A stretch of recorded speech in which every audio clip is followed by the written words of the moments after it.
Not only is there no signature, no way to like map out the pattern of a rocket trajectory that misfired that you technically should see.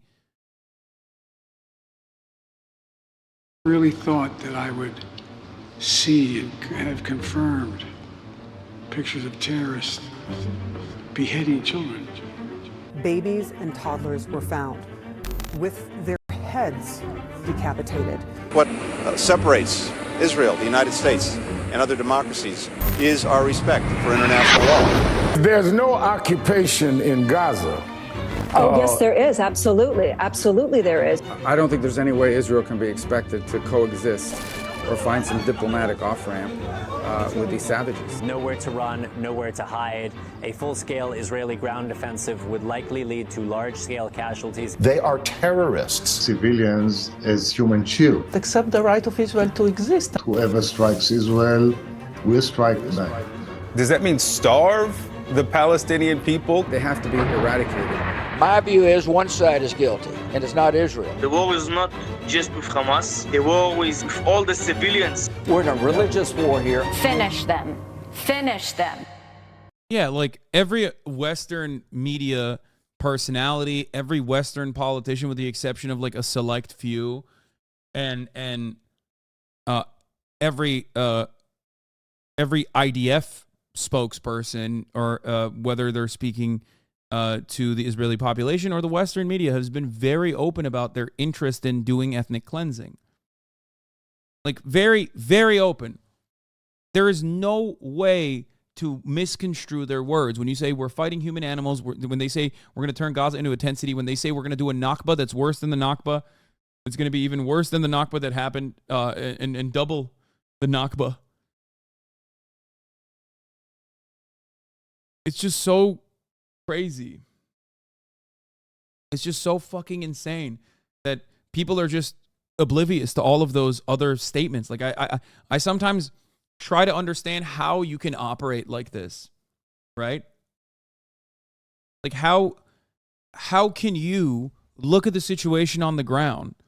How can you look at what's going on in front of your fucking eyes and just simply refuse to hear what Israeli officials are saying about the atrocities that they're slated to commit and are continuing to commit now?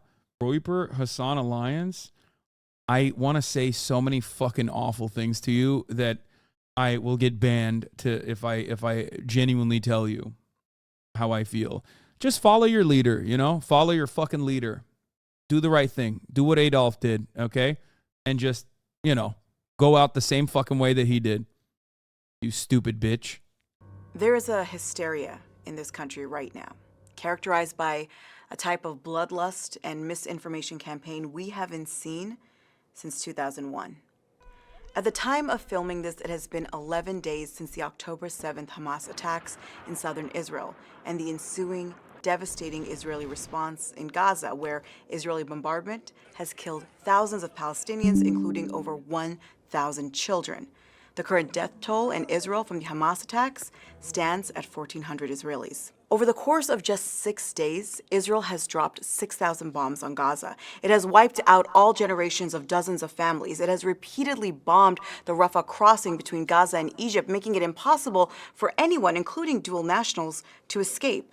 Israel has also begun forcible displacement of over 1 million Palestinians under the guise of minimizing casualties. It's bombed Palestinians trying to evacuate through a so-called safe path. As my friends are all pro-Israel, I've come to understand that they consider Western imperialism to be based in morality and that this has to be done so we can deal with Russia and China. These are people in their 30s who are very well informed. Yeah, that is the ultimate conclusion that many arrive at the end of the day when they start defending NATO unconditionally, when they believe in multipolarity to be a problem, when they believe that America has to be the singular force of good. Ultimately, they are well informed. They're just well informed by neoliberal hegemonic propaganda that they hear from CNN, MSNBC, and every other fucking institution that's worth a damn. That's it. It's the notion that, like, we cannot peacefully coexist, and if we are not the ones who are dominating, then our enemies will be dominating, and our enemies are far more barbarian and far more ruthless than we are. And the only way that you can come to that conclusion is if you're completely oblivious to the barbarity that we cause on a daily basis, that you try and desperately avoid understanding, like the top of the hour ad break, which is here right now. I'm going to run it now. I forgot to run it earlier. Okay? It's basically, you can only feel that way if you feel as though if you have been taught that all of our enemies are in the wrong and they're barbaric. That narrative has never changed. That narrative is how we justified conquistadors. That narrative is how we justified pilgrims and the indigenous genocide that our founding fathers engaged in. It is always the same. We're not colonizing a population that was vibrant. We are simply civilizing them with our colonial objectives. Okay? We are taming them. We're taming the barbarians.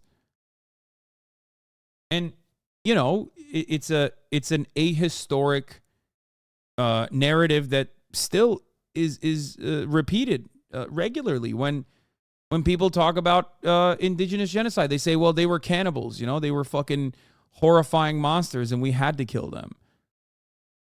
Same with the indigenous population in Latin America. They had to be colonized. They were doing, incredibly barbaric acts, not considering how barbaric our acts were in making them our colonial subjects, enslaving them. That's what a lot of American liberals finally arrive at when they are met with the scary imposition where is it going to be the evil that I know is evil and bad, but it's like being conducted by people who look like me, who sound like me, who I believe have my best interests at heart, or the other side who I don't know, can't understand, look different than me, and also I've been conditioned into thinking is like barbaric. Well, in that situation, I'm always going to side with America, is the perspective of many people when they are honest about it, when they're honest about their assessment. And that's why they say, you know, it's the lesser of two evils.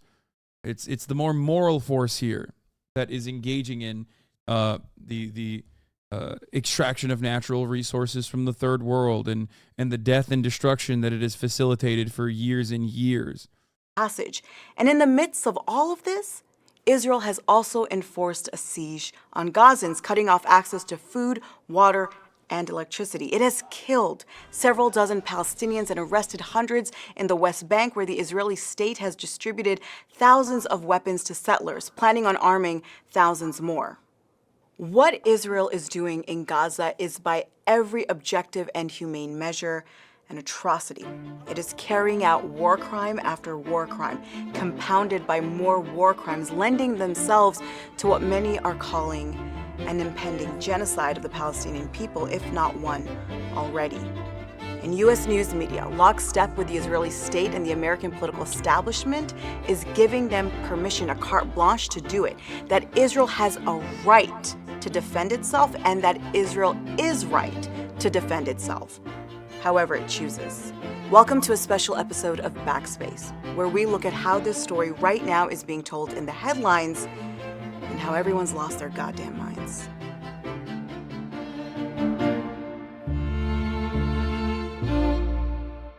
In the pilot episode of this series, published during the 2021 Israeli assault on Gaza, we specifically looked at the type of language that is used in U.S. news media coverage that purposely obfuscates Israeli transgressions and the reality of the so-called conflict.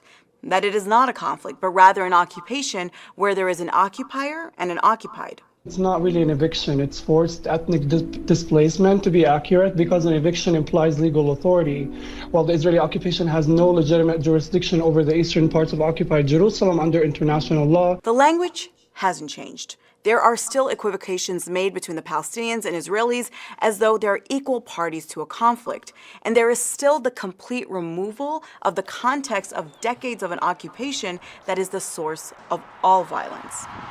But what I want to focus on is how at the core of U.S. news media coverage right now is a premise that is both loudly and silently agreed upon. That, as I mentioned earlier, Israel has a right to do what it's doing, and it is right to do what it's doing. It is that premise, that permission, that has for decades, and not just during the past 11 days, dehumanized Palestinians to the point where their lives are, at best, collateral damage, and at worst, necessary. And it is that premise, that permission, that protects Israel from any and all criticism. Well, the fact of the matter is that Hamas uses civilians as human shields. Yes. Unlike Israel, we use our weapons to defend our population. They use the population to hide their weapons behind them. So first we have to note that there are currently no American newsroom correspondents in Gaza because Israel closes access as soon as it launches an offensive. The correspondents we do have there, who are all Palestinians, are struggling to survive as much as all other Palestinians, risking their lives while struggling with access to food, water, and electricity. We took very little stuff, bro. We took whatever we could. Yumna, are you okay? I'm okay, but the situation is extremely terrible. Instead, we find dozens of U.S. reporters reporting from Tel Aviv. And that vantage point is reflected in the news. Reports from Gaza are limited, while the human stories from Israel are overwhelming the coverage despite the level of crisis and devastation in Gaza. We need everyone to help us, please. Bro, I've been live for 6 hours and 30 minutes. I walked away for 30 seconds on a video that is basically repeating every single thing I've said about American media. This guy waited for hours so we could say top tier reaction.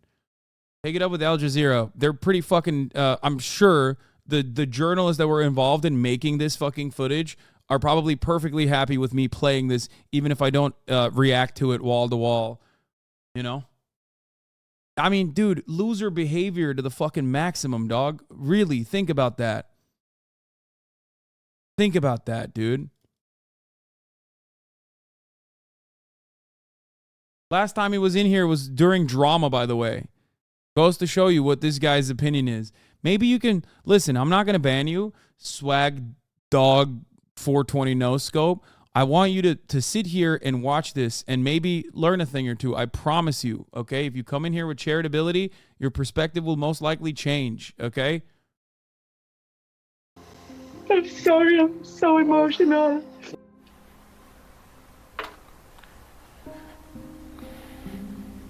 So they took to social media asking for 10 people to come to the funeral.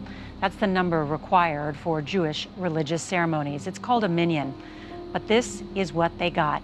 10,000 Israelis responded to share in the family's grief. What we find in U.S. news coverage is the humanization of Israelis, which was never in question anyway, through the further dehumanization of Palestinians, which depends on the premise and permission of Israel's right to violence. Can you explain Hamas is the elected government inside Gaza, what the relationship is in times like this between Hamas and the civilians, the people in these residential buildings who may be wanting to move to somewhere else? And so we see celebrated journalists forego basic journalistic practices and ethics, like, for instance, giving full deference to Israeli officials and the Israeli military, who are presented as sober and objective interlocutors to discuss their own policies. Yes, she is. She is a fan of mine. Like the person who's is policies of starvation, forcible displacement,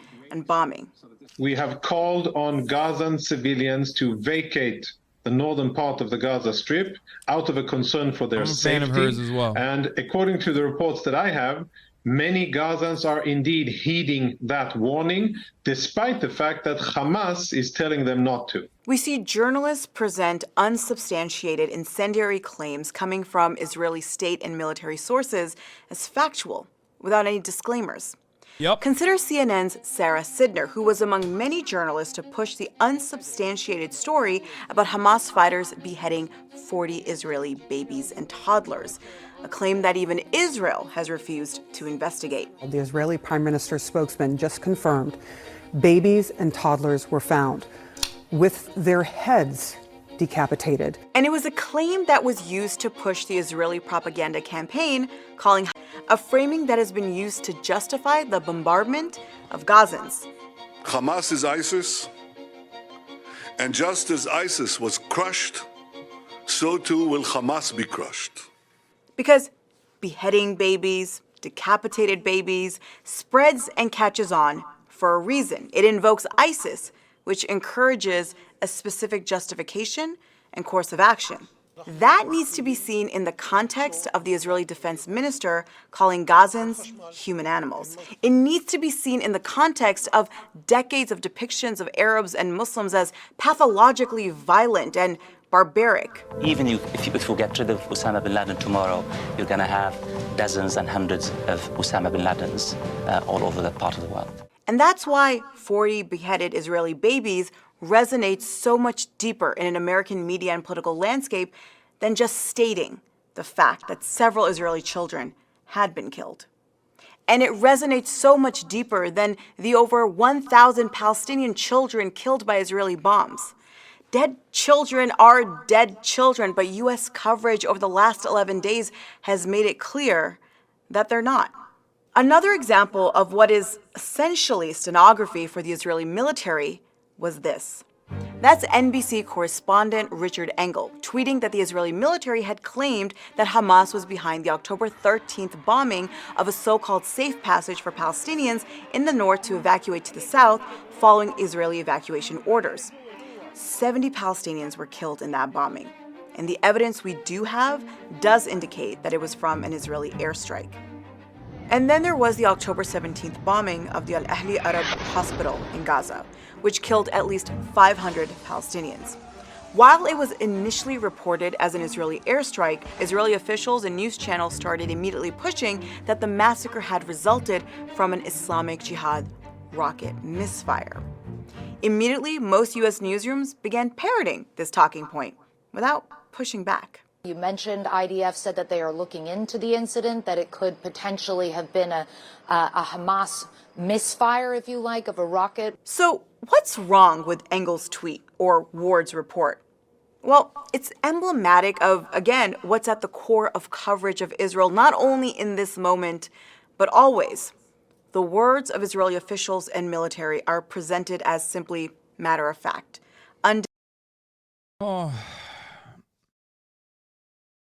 This is why I'm so frustrated about this, specifically the Al-Ahli hospital bombing. It's the fact that there is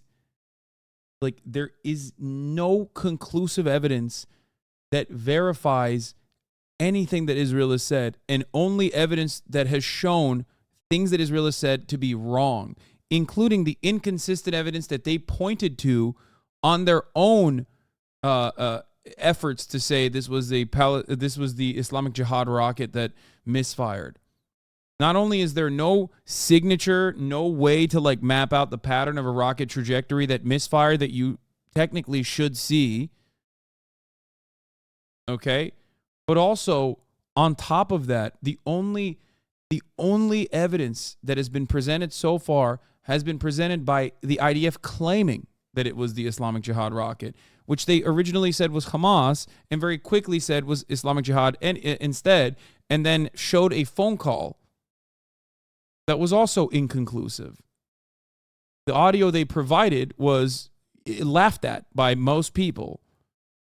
It's not even featured in most of the coverage from mainstream media. The phone call itself is avoided as though it was not a thing that IDF pointed out.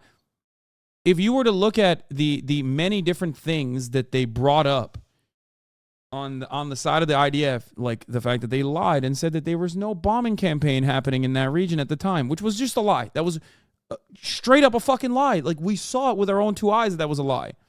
The same thing happened when they sniped the Al Jazeera journo. Yes, Shireen Abu Akleh. They did the exact same thing. But in that circumstance, it was so dead to rights that every single person very immediately was like, oh yeah, you say it was the Jenin Brigade? You pointed to video footage showing that it was the Jenin Brigade that actually did this, except they were literally a mile and a half away in an entirely different corridor of the fucking Jenin refugee camp. And the only people in the vicinity were IDF snipers. Undisputed and thus truthful, trustworthy. And the Israeli military knows this, using the same deny, distract, diminish playbook every single time. There is two sides. One side, the Israeli side, who wish and dream for peace, for optimism, for life, for dignity. And there is one side, death, that cherish destruction, that brings destruction. Fundamentalism, extremist, you need to choose a side. It is worth noting that MSNBC's Ralph Sanchez offered a rare instance in all this coverage of what reporting on this type of situation actually should look like. There are instances in the past where the Israeli military has said things in the immediate aftermath of an incident that have turned out not to be true in the long. This is the only time that mainstream media was like legitimately truthful about this. It's true. Anyone that does not fucking mention that, anyone that does not mention that is so indecent. Like, they've done this so many fucking times. The IDF has done this so many times. So many fucking times. And for the record, the major problem here on the Hamas side is this. Okay? This part is also true. A senior Hamas official says nothing is left of the munition that hit the Ahli Arab hospital in Gaza City last week. This part is literally inconsistent with prior bombings that have happened. Usually you can find a piece of the bomb and provide it. Now, the other thing that I will say is they didn't even fucking go to the distance and like find what I was speculating originally, what I thought Hamas might do if they don't actually have the fucking bomb material. I thought they could very clearly provide a different bomb that was dumped in a different part of Gaza, and then say, hey, here, we found bomb material. Like, we found a piece of the bomb. It's not that hard to find fucking bomb material. Let's be real. But no, they haven't brought it up. There needs to be evidence, and I'm certain that there must be evidence. Any kind of artillery, any kind of shelling, any kind of bomb that they drop, there would still be evidence, okay? 6 days after Hamas accused Israel of bombing a hospital in Gaza and killing hundreds of people, the armed Palestinian group has yet to produce or describe any evidence linking Israel to the strike, says it cannot find the munition that hit the site, and has declined to provide detail to support its count of the casualties. Within an hour of the blast, the Hamas-run Gazan Health Ministry accused Israel of attacking the Ahli Arab Hospital, a medical center in Gaza City. The allegation was soon denied by Israel, but quickly accepted and amplified by Arab leaders across the Middle East, setting off unrest throughout the region. But in the days since, new evidence contradicting the Hamas claim has emerged. The Gazan authorities have changed their story about the blast. Spokespeople have released death tolls varying from 500 to 833 before settling on 471. The Hamas-run health ministry has also declined to release further details about those 471 victims. All traces of the munition have been seemingly vanished from the site of the blast, making it impossible to assess its provenance. Raising further questions about Hamas's claims, the impact site turned out to be a hospital parking lot and not the hospital itself. On Sunday, Hamas turned down requests from the Times to view any available evidence of the munition it said had struck the hospital, claiming it had disintegrated beyond recognition. The missile is dissolved like salt in the water, said Ghazi Hamad, a senior Hamas official in a phone interview. It's vaporized. Nothing is left. This part is a little ridiculous. This is if it's a fragmentary bomb, there will be no shells. What do you mean? There will be fragments. There's no way that there's no way that a bomb fully disintegrates. Okay?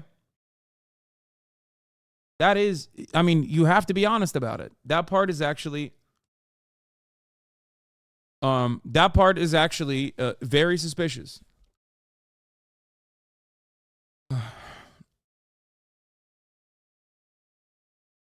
Salama Maroof, the head of the Hamas-run government media office, said in a text message, "Who says we're obligated to present the remnants of every rocket that kills our people? In general, you can come and research and confirm yourselves from the evidence we possess." See, that part is not mentioned in the fucking silly ass lead. In the title here, but the reality is that like they are open to third-party investigators, whereas Israel is not. For Palestinians, the accusation of Israeli responsibility for the blast has cemented the perception that Israel's response to Hamas-led terrorist attacks has been disproportionate and vengeful. The Hamas-run Gaza Health Ministry says the Israeli strikes have killed more than 4,300 Palestinians, 40% of them children, and the high reported death toll has undermined international support for Israel's counter-attack. Sorry to keep repeating this, but I think it's important for you to know. That's why the liquid fuel we use is used in really tiny quantities in the engine. Also, I worked in Navy on a 5-inch gun operator. I absolutely believe that the damage to Al Ahli Hospital is consistent with high explosive airburst artillery fire. Credentialed 6-year veteran in the Navy as a fire controlman on the Mk-34 GWS. All it takes is seeing Palestinians as humans for someone to understand the truth. My religiously far-right mother recognizes Israel is wrong only because she volunteered to help Palestinian refugees in Jordan in 2007 and saw even then how bad it was. Yeah, that's it. Like, anyone that fucking covers what's going on in Gaza, if they actually did a birthright-style trip to Gaza, they would know. They would understand it so quickly. If you can't fucking empathize with these people, you should see the way that they live. You should see the conditions that they're forced into. And then you'll understand. Then you'll really understand. And then you'll never stop being angry for the rest of your fucking life. There are so many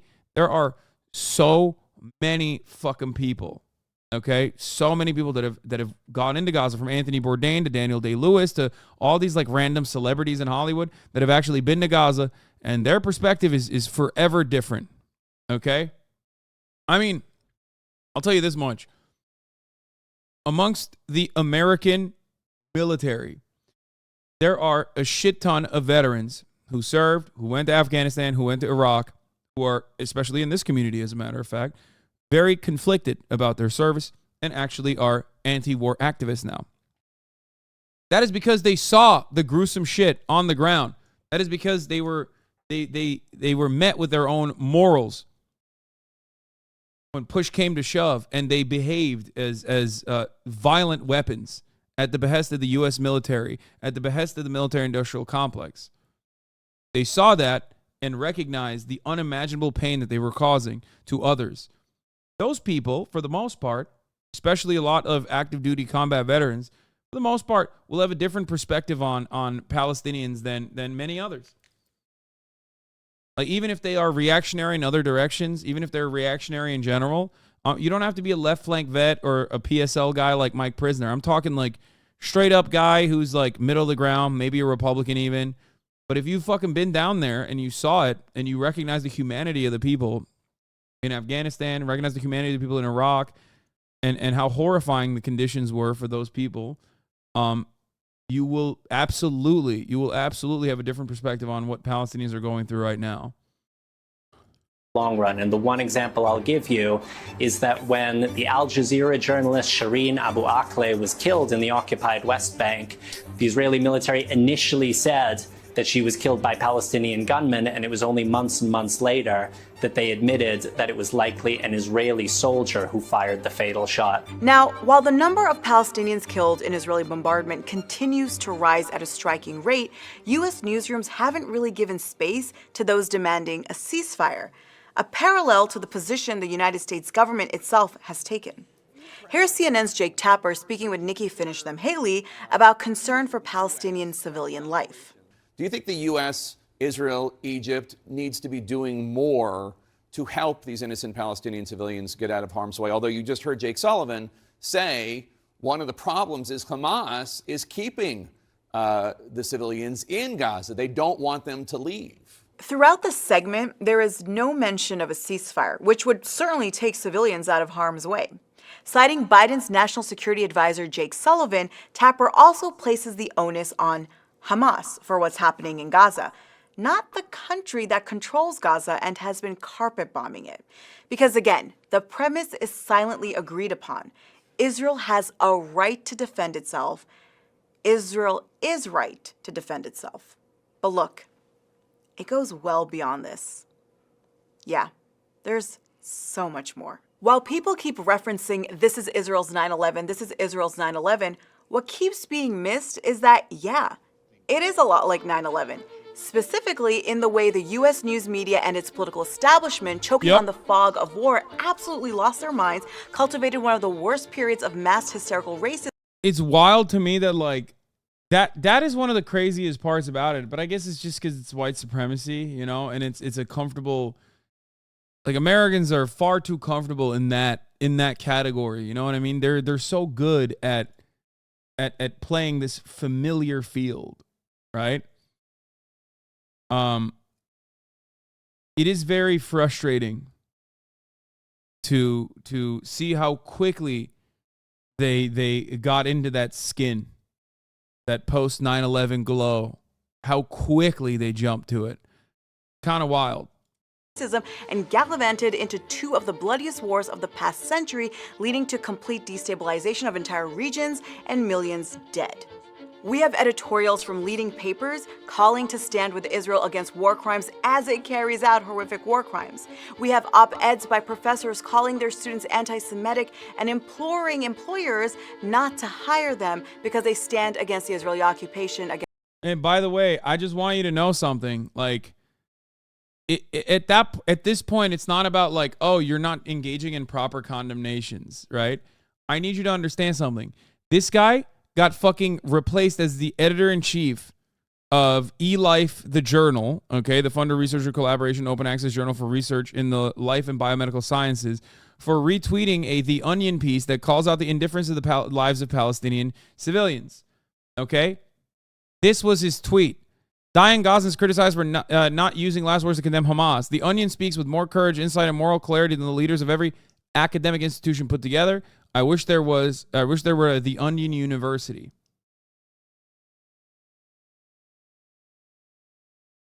Like, at that point, I need you to understand something.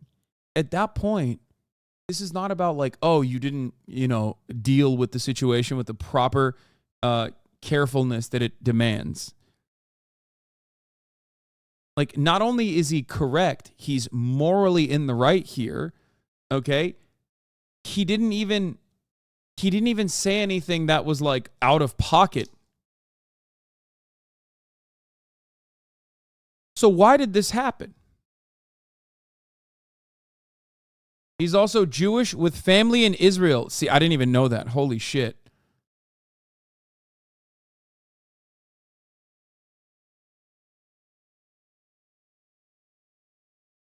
That's crazy.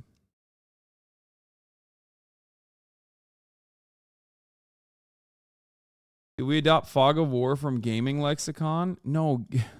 What? No, gaming lexicon adopted fog of war from fog of war, from war.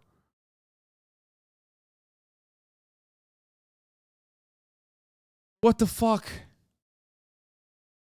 Oh my God, Twitch audiences are so brain broken. God damn, spell out my name. I'm proud of you for being the most gamer in here. Nobody has ever been as gamer. Anyway, I didn't know he was Jewish and had family in Israel, but ultimately, it is ridiculous that this is what gets you possibly removed from your position. Okay? Yeah, I mean, Felix is right. Exactly. Nothing anyone ever says will ever be measured, qualified, or even handed enough for people making demands of you. There's no perfect set of words that will save anyone from this stuff because it's not about that. No one's offended. They just want you to be afraid. That's it. You should never say anything about Israel unless it's like literally, unless you're basically, unless you're a fucking political commentator who doesn't even have any like advertisers or anything. You know what I mean? That's the point. Every sane person on earth is horrified and traumatized by what Hamas did and wants it to never happen again. All the more so as a Jew with Israeli family. But I'm also horrified by the collective punishment already being meted out on Gazans and the worst that is about to come. This is on the 14th. The Onion is not making light of the situation, nor am I. These articles are using satire to make a deadly serious point about this horrific tragedy. Then you could have said that instead of mocking and ridiculing Israel's pain. Empty words. For 7 days, you haven't tweeted a single time words of support for Israeli researchers, some of which lost kids and friends. And now you dare give us military advice from a privileged position of safety. What a moral bankruptcy. I mean, what the fuck are we doing? What the fuck are we doing? What are we doing collectively in the Western world? What are we doing? It's so the moral bankruptcy that we are facing as we clap like fucking seals for an active ethnic cleansing campaign. Disgusting to me. Absolutely disgusting. Here, look at this fucking baboon. They're digging their tunnels deeper. More arms shipments are coming in, and all Israel is doing is launching airstrikes, which then Hamas films, and then so-called civilians crawl out of the rubble and they hand the tape to Al Jazeera, and the Arab world explodes. This is so funny because what he's doing, no, that's like, what he's saying is literally, like, he thinks he's spitting right now. This was like Pallywood takes from like 2008. You know what I mean?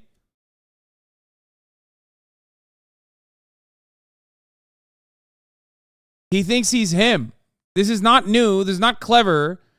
This is literally old propaganda that he's rehashing. And guess what?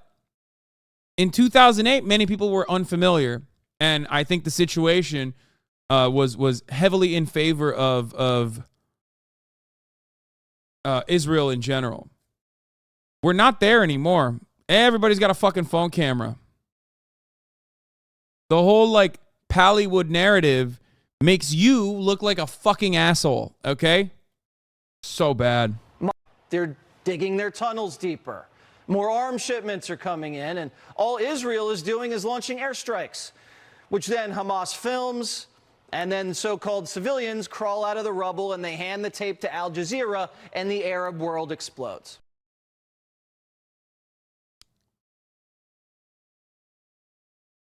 Yeah, classic, dude. Fucking classic take. So gross.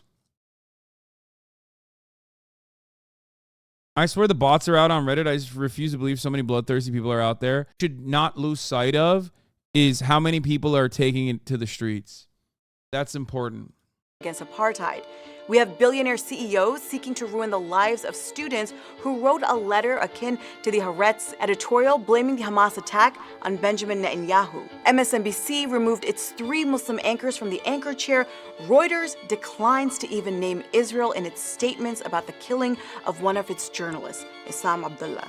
The State Department has asked its diplomats to not use the terms ceasefire, de-escalation, and restoration of calm, an approach adopted by U.S. news media. President Joe Biden is taking talking points from Netanyahu and lying about confirming images of 40 decapitated Israeli babies. Marches in solidarity with Palestinians against the Israeli bombings and siege and occupation are being called pro-Hamas rallies. The FBI and ICE are visiting Muslims and Palestinians at their homes, at mosques. And before the Israeli government began pushing the Al-Ahli Arab hospital bombing as a result of rocket misfire, the Pentagon supported and justified a hospital as a legitimate target. It should be very clear. Yeah. This is the funniest part about it, is that like America was already on board, even if Israel did 100%, without a shred of doubt, bomb that fucking hospital. They said it. They said it the morning, just like that other guy, the fucking social media guy. That Hamas is the one putting Palestinians or those in Gaza at great risk. I mean, they are putting their command and control units inside hospitals, inside areas where there are innocent civilians. And the United States isn't alone in this cravenous hysteria. Canada, the United Kingdom, France, and Germany have all joined in to give Israel a carte blanche while pushing their anti-Muslim, anti-Arab, and anti-Palestinian rhetoric and policies into overdrive. We spoke about several demonstrations across Britain during which people voiced their backing for Hamas. We accept that this was poorly phrased and was a misleading description of the pro-Palestinian demonstrations. But do you condone what Hamas has done over the past 24 hours? Listen, why is it the job of the occupied to come and condone or condemn or protect security of its occupier? And so when a 6-year-old Palestinian American Muslim boy, Wadi al-Fayoum, is stabbed 26 times by his mother's landlord, who was concerned about the non-existent global day of jihad, As far as I understand, that man was not Jewish, by the way. Just a fucking dude who was radicalized, even if he was, by the way.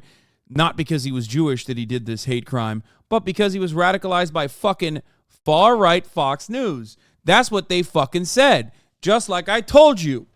I told you. Yeah, people said that he fucking lost his mind watching fucking Fox News. How many times does this have to happen for people to go, yeah, you know what? The greatest danger, the biggest danger for American safety and security is literally far-right radio talk show hosts, okay?